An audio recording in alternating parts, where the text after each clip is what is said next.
بسنت، تنگے اور بہار، کرم اور تیرا میں بڑے آپریشن کیے جن میں اب تک درجنوں دہشت گردوں کو جہنم واصل کیا جا چکا ہے۔ ڈی سی اسلام آباد کے مطابق اب تک 31 افراد شہید ہو چکے ہیں، زخمیوں کی تعداد بڑھ کر 169 تک پہنچ گئی ہے، جن میں سے کئی کی حالت تشویشناک بتائی جا رہی ہے۔ ابھی ملٹی افیئر ٹی وی کی جانب سے شہداء کے لاحقین اور زخمی کو لاحقین سے دلی افسوس کا اظہار کرتے ہیں اور ان کی جلد صحت یابی کے لیے اور شہیدوں کے لاحقین کو صبر جمیل کی دعا کرتے ہیں۔ سال 2026 میں اب تک فتنہ خوارج اور ان کے صورتکاروں کی جانب سے 15 سے زائد چھوٹے بڑے حملے بشمول بارودی سرنگوں کے دھماکے اور خودکش حملے ہوئے ہیں۔ اسلام آباد کے حملے کو شامل کر کے شہری ہلاکتوں کی مجموعی تعداد 75 سے تجاوز کر گئی ہے اور مجموعی طور پر 250 سے زائد افراد زخمی ہوئے ہیں۔ اسی طرح سیکیورٹی فورسز نے دہشت گردی کے خلاف انتہائی سخت مزاحمت دکھائی ہے۔ جنوری اور فروری میں 2026 کے دوران خیبر پختونخوا، شمالی وزیرستان اور تیرا اور بلوچستان میں مختلف جھڑپوں اور حملوں میں انٹیلیجنس بیسڈ آپریشن میں 70 سے زائد خارجی دہشت گرد مارے جا چکے ہیں۔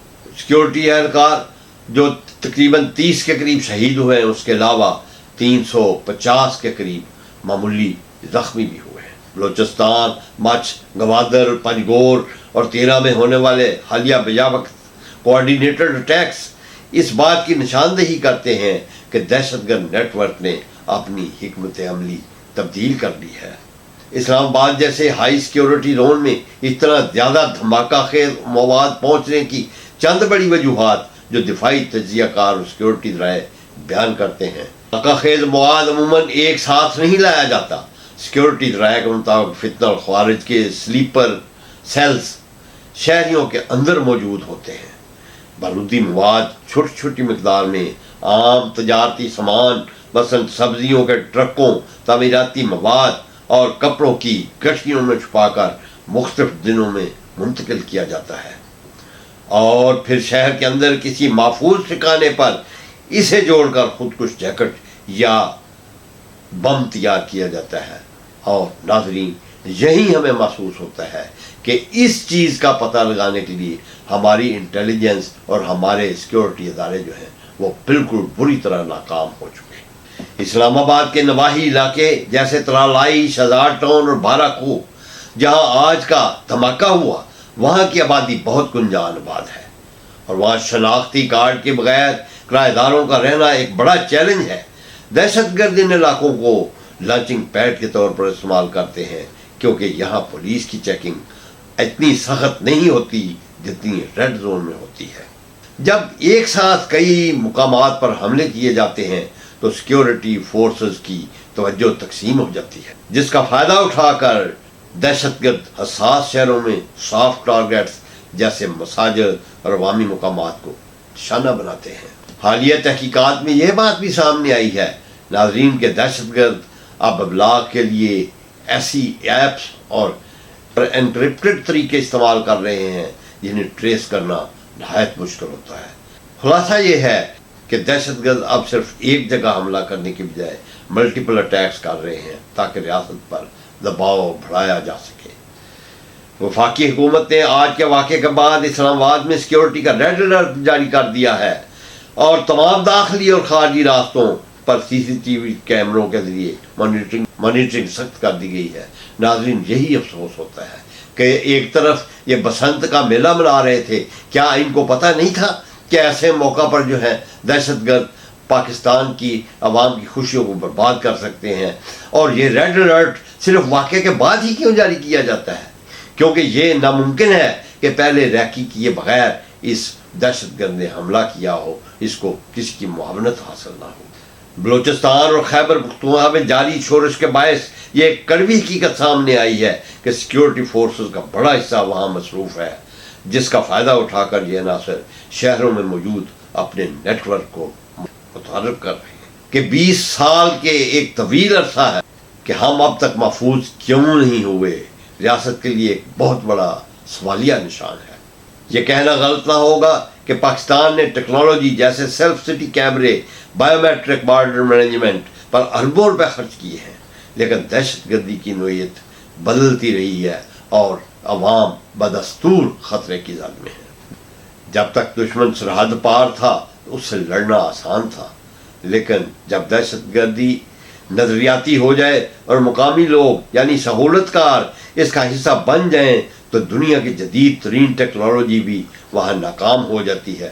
اور ناظرین، اس کی ذمہ داری سیاستدانوں اور عدالتی نظام پہ پڑتی ہے، جو نہ تو سنجیدگی سے اس کا کلمہ کرنے پر تیار ہے اور نہ ہی ان کو بر وقت سزائیں دیتے۔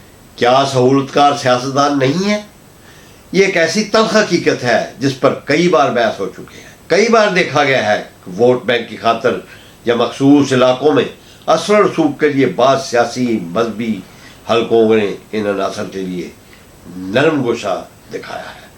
جب تک دہشت گردی کو اچھے اور برے میں تقسیم کیا جاتا ہے، اس فتنے کی جڑیں مضبوط ہوتی رہیں گی اور اس کو سیاسی پشت پناہی حاصل رہے گی کہ دہشت گردوں کی سہولت کاروں کے کیسز سال ہر سال لٹکے رہتے ہیں۔ جج اور گواہ دہشت گردوں کے خلاف فیصلہ دینے سے ڈرتے ہیں کیونکہ ریاست انہیں مکمل تحفظ فراہم کرنے سے اکثر ناکام رہتی ہے اور گواہ اور جج دونوں ہی اپنی جان سے خوفزدہ رہتے ہیں۔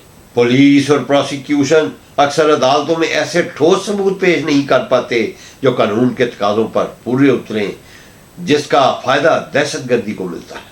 دہشت گردی کے کیسز بھی قانونی پیچیدگیوں کی نظر ہو جاتے ہیں۔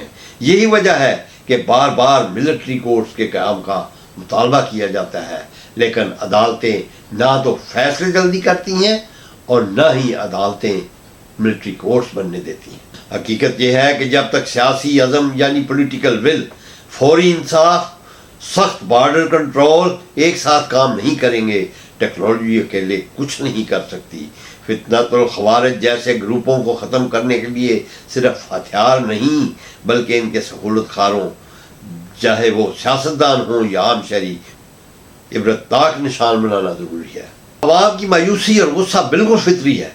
جب کوئی شخص اپنے ملک کو قانون کی حکمرانی کے انڈیکس میں 143ویں نمبر پر دیکھتا ہے اور آئے روز معصوم شہریوں کا خون بہتا دیکھتا ہے تو اس کا عدالتی اور سیاسی نظام سے اعتبار اٹھ جانا ایک فطری عمل ہے۔ جسٹس پروجیکٹ کے تحت 143ویں نمبر پر ہونے کا مطلب یہ ہے کہ عام آدمی کو نہ تو انصاف مل رہا ہے نہ ہی طاقتور کا انصاف ہو رہا ہے۔ جب دہشت گردوں کو عدالتوں سے ریلیف ملتا ہے یا ان کے سہولت کار تکنیک کی بنیادوں پر بچ نکلتے ہیں تو نظام عدل پر عوام کا بھروسہ ختم ہو جاتا ہے۔ ضروری ہے کہ پاکستان میں دہشت گردی کو کنٹرول کرنے کے لیے اور عوام کو محفوظ بنانے کے لیے بلا تفریق احتساب ہو اور ایک ایسا نظام اپنایا جائے جو اپنوں اور بیگانوں سب کا احتساب کر سکتا ہو۔ عوام اب تھک چکے ہیں، وہ جانتے ہیں اور وہ چاہتے ہیں کہ اگر کوئی دہشت گرد یا سہولت کار پکڑا جائے تو اسے سالوں جیل کھلانے کی بجائے سر عام عبرت کا نشانہ بنایا جائے۔ سہولت کاروں کو نشانہ نہیں بنایا جائے گا، دھماکے نہیں رکیں گے۔ ایک مضبوط ہاتھ چاہے وہ کسی بھی شکل میں ہو ان سیاسی چھتریوں کو گرانے کے لیے ضروری محسوس ہوتا ہے جو مجرموں کو تحفظ دیتی ہے۔ پاکستان اس وقت جس نہج پر کھڑا ہوا ہے وہاں صرف باتوں سے کام نہیں چلے گا۔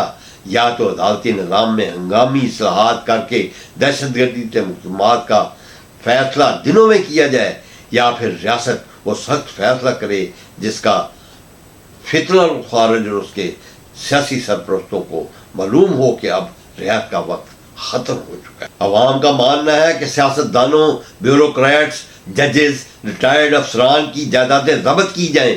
اس حقیقت سے جڑا ہوا ہے کہ ملک تو مقروض ہوتا گیا ہے لیکن ایک مخصوص طبقے اثاثے بڑھتے گئے ہیں۔ ناظرین، آپ سے گزارش ہے کہ آپ اس چیز پہ ضرور رائے دیں کہ یہ دہشت گردی کا بڑھتا ہوا جو جن ہے اور پھیلتا ہوا جن، اس پر کس طرح قابو پایا جا سکتا ہے، اور کیا اب وقت نہیں آ گیا ہے کہ عوام کو روزانہ ان بیانات سے چھٹکارا دیا جائے کہ ہم نے دہشت گردی کو جڑ سے اکھیڑنے کا فیصلہ کر لیا گیا ہے، اب فوری طور پہ ہدایت کر دی گئی ہے ذمہ داروں کو پکڑ کر کیفے کردار کا پہنچایا جائے۔